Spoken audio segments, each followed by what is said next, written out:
Hi, these are the answers for quiz number 9. So, round 1. I asked you which were the more closely related pair in those trios of animals. So, first one, I gave you a tenrec, a hippo, and an elephant. The tenrec, the little hedgehoggy thing, and the elephant are actually the more closely related pair. Hippos and elephants, along with rhinos, used to be called pachyderms, which just means thick skin. It's a false grouping. They're not overly related. However, there is a strange grab bag of animals. I only discovered this recently because it was actually put into the sort of scientific knowledge after I left university. I discovered this idea of Afrotheria. The Afrotherians are African animals that evolved to fill all the sort of niches, the little habitats and roles, if you like, in an ecosystem at that relatively brief period of about 5 million years, when Africa was isolated from everywhere else. It had separated from the great continent of Pangaea, along with pretty much all of the southern continents, Antarctica, Australia, South America. But then it separated from that new southern continent, which is called Gondwana, and it was on its own for a little while. And these strange mammals that we sort of have the dregs of now flourished, and there were lots and lots of different kinds of them. There's much more of them in the fossil record, and obviously when Africa then rejoined with Asia, the way that it more or less is now, the animals that had evolved in Africa spread out and other animals spread in. So a lot of them died out and a lot of them went off to live in other places. So hence you get descendants of the elephant lineage, like mammoths, living all over the north of the world, North America and Siberia and places like that. Anyway, so you get this very strange group of animals called Afrotheria, which has tenrecs in it. It has elephants in it. It also has dugongs and manatees in it. It has little things called hyraxes, which are kind of like guinea pigs, in it. It has aardvarks in it. It's mad. Anyway, that was a big digression. So your correct answer for question 1 is tenrec and hippo. No, tenrec and elephant. I'm so sorry. Tenrec and elephant are the more closely related. Question 2. Octopus, starfish, snail. Octopus and snail is the correct answer. They are both mollusks. They are both shellfish. Octopus don't have shells, but their evolutionary lineage did. If you look at things like nautiluses, they still have a shell. Cuttlefish still have an internal calcific structure, the cuttle bone that you would give to your budgie or your canary to chew on. Is that what they do? Do they peck it, scratch it, chew on it? Frisbee it. I think they frisbee it. Anyway, correct answer is octopus and snail. Starfish is an echinoderm, separate kind of thing. Question 3. Budgie, flying fox, pteranodon. Your correct answer is budgie, pteranodon. Flying foxes are mammals.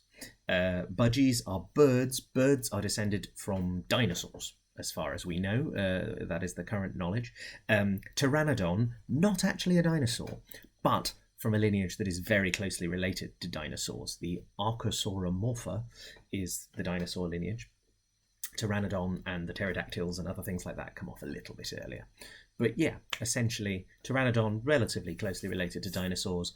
Birds, budgies included, descended from dinosaurs.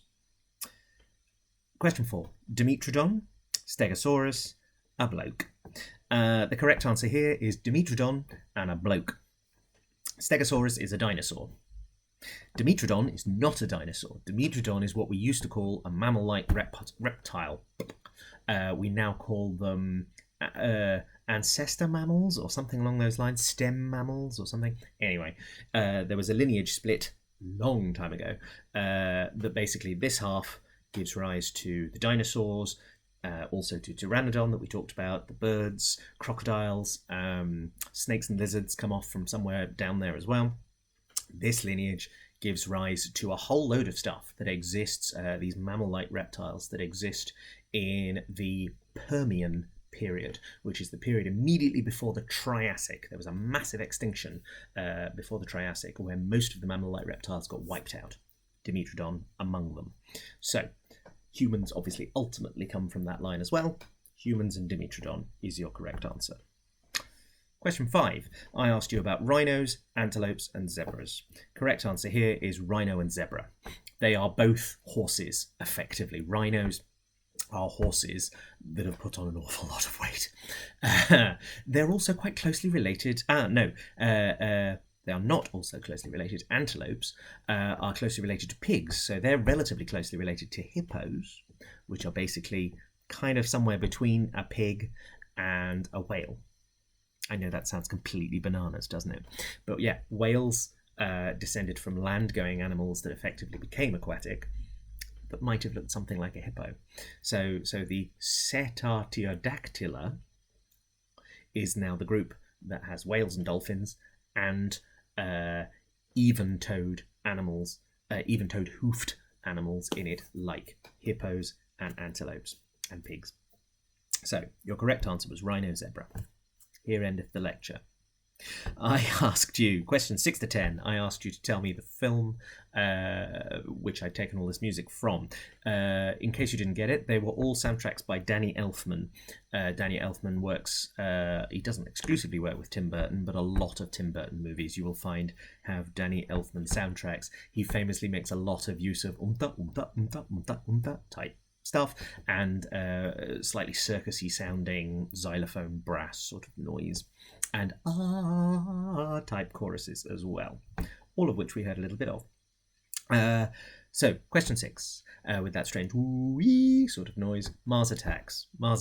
Brilliant, crazy film. Mars Attacks. Question 7, I actually played you Batman Returns, but I will happily accept Batman. Which is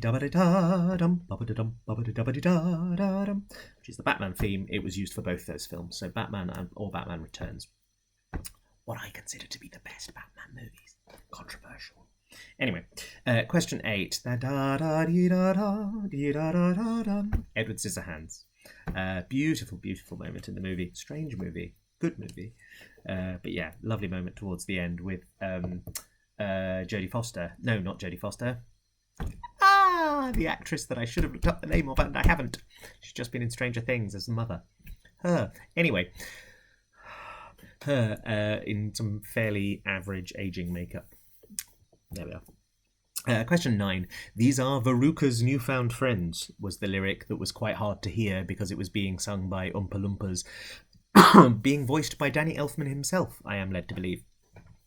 These are Veruca's newfound friends that she will find as she descends.